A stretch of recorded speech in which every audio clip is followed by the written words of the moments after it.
জীবিত থেকেও সরকারি খাতায় কলমে মৃত হঠাৎ করে বন্ধ হয়ে গিয়েছে লক্ষ্মীর ভান্ডার।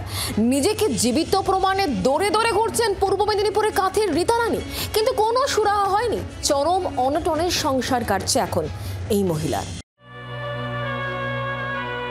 রীতা রানী বেরা, বাড়ি পূর্ব মেদিনীপুরের কাঁথির 18 নম্বর ওয়ার্ডে। সংসারে অভাব অনটন নিত্যসঙ্গী। এখন পরিচারিকার কাজ করে সংসার চালান, বাচ্চাদের দেখাশোনা করেন, অথচ সরকারি খাতায় তিনিই নাকি মৃত। আর মৃত বলে রীতার ব্যাংক অ্যাকাউন্টে মাসের পর মাস ঢুকছে না লক্ষ্মীর ভান্ডারের টাকা। জীবিত প্রমাণ করতে প্রশাসনের দৌড়ে দৌড়ে ঘুরেও কোনো লাভ হচ্ছে না বলে অভিযোগ।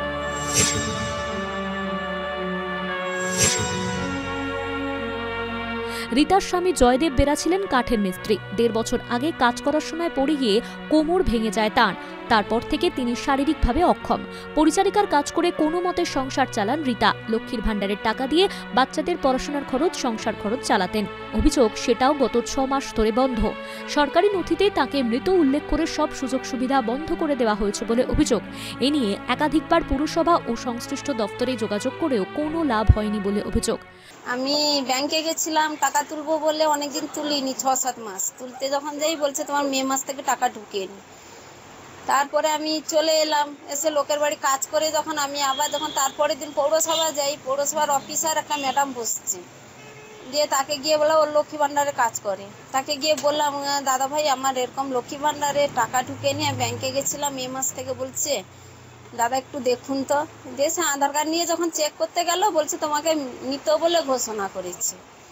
সরকারি খাতায় মৃত বলে উল্লেখ থাকায় বন্ধ হয়েছে রীতার রেশন কার্ড, ব্যাংক অ্যাকাউন্ট, আধারও। Aadhaar card, ration card, voter card সব বন্ধ। ব্যাংকের বইও বন্ধ। আমার LICও গন্ডগোল হচ্ছে। 2 মাস রেশন পাইনি, বন্ধ করে দিয়েছে। নতুন অ্যাকাউন্ট খুলে আমি জমা দিয়ে এসেছি, আর 4 মাস ধরে আমার কোনো কিছু হচ্ছে। রীতার শেষ ভরসা ছিল স্বামীর খোলা একটি ছোট্ট চায়ের দোকান। সেটিও সম্প্রতি রাস্তা সম্প্রসারণের কারণে বন্ধ হওয়ার জোগাড়। এখন কখনো কখনো একবেলা না খেয়ে দিন কাটছে রীতাদের। ড্রেন কেটে দিয়েছে সামনে, দোকান বন্ধ। হ্যাঁ বন্ধ, ওই যে ড্রেন কেটে দিয়েছে, যার জন্য দোকানে খুলতে পারছি। সেটা তো হয়তো মৃত ঘোষণা বলে তো বন্ধ করে দিয়েছে। এখন কি সেটার জন্য তো 2-3 বার গেছিও। এ বিষয়ে লিখিত অভিযোগ পেলে ব্যবস্থা নেওয়ার আশ্বাস দিয়েছেন জেলা পরিষদের সভাধিপতি উত্তম বারিক। তবে বিষয়টি নিয়ে শাসক দলকে কটাক্ষ করতে ছাড়েনি বিজেপি। তো এটা কি কারণে হলো, কিভাবে হয়েছে, বা কারোর আধিকারিকদের কোনো টেকনিক্যাল ফল্ট আছে কিনা, এটা নিশ্চিত খোঁজ খবর নিয়ে জানতে হবে।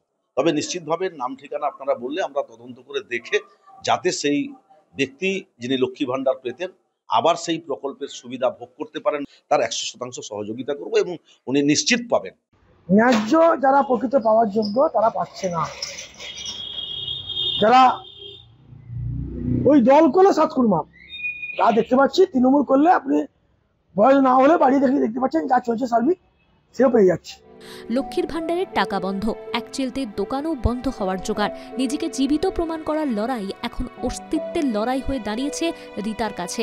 কবে আবার অ্যাকাউন্টে লক্ষ্মীর ভান্ডারের টাকা ঢোকে, সেই আশাতেই দিন গোনেন রীতা। কিরণ মান্নার রিপোর্ট, জি 24 ঘন্টা। বাংলার আওয়াজ, বাঙালির আবেগ, জি 24 ঘন্টা।